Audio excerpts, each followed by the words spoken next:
This is my 55-gallon deep sand bed tank. It's been set up for approximately 1 year now. And as you can see, how dark the sand is getting. And the layers 1 inch below the top layer of sand.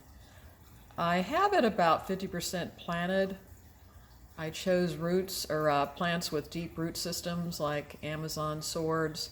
This particular sword I have in here is a Kleiner Bar red sword, and it's been doing quite well. I'm very pleased with it. I have some Cryps Wendi, however you pronounce that, planted.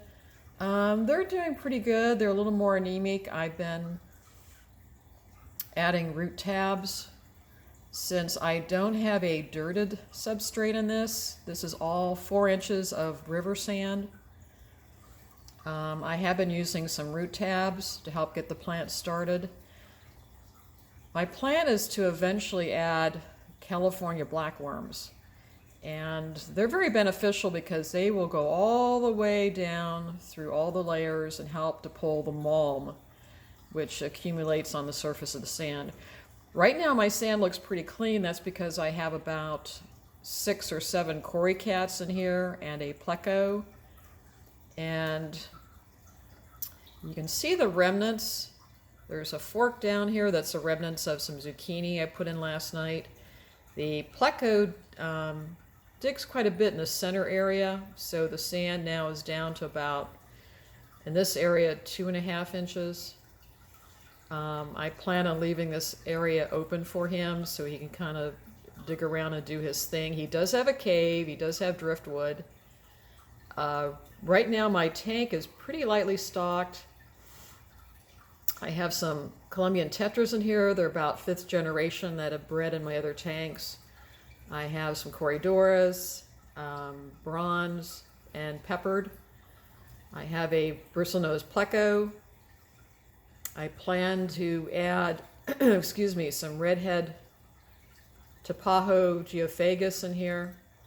I plan to probably just add one.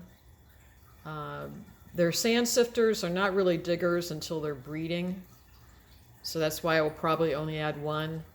I will probably also down the road add an angel. Right now I want to keep things kind of lightly stocked. I'm trying to lightly feed this tank. You can see some of my crypts in the background there. They're starting to pull in. My nitrates after about 2 weeks with 15 Columbian tetras, and they're a bigger tetra. 8 corydoras and a bristlenose pleco who's getting quite big. Get up to about 40. And that's what I was seeing after about 5 or 7 days on my other tanks that are more, they're also relatively moderately to lightly stocked tanks. I am trying to cut down on the feedings on this. I'm feeding very lightly twice a day. But I think once I add the California blackworms, that's going to be a game changer for this tank. Malaysian trumpet snails are usually also recommended, but they really only turn over the first inch or so.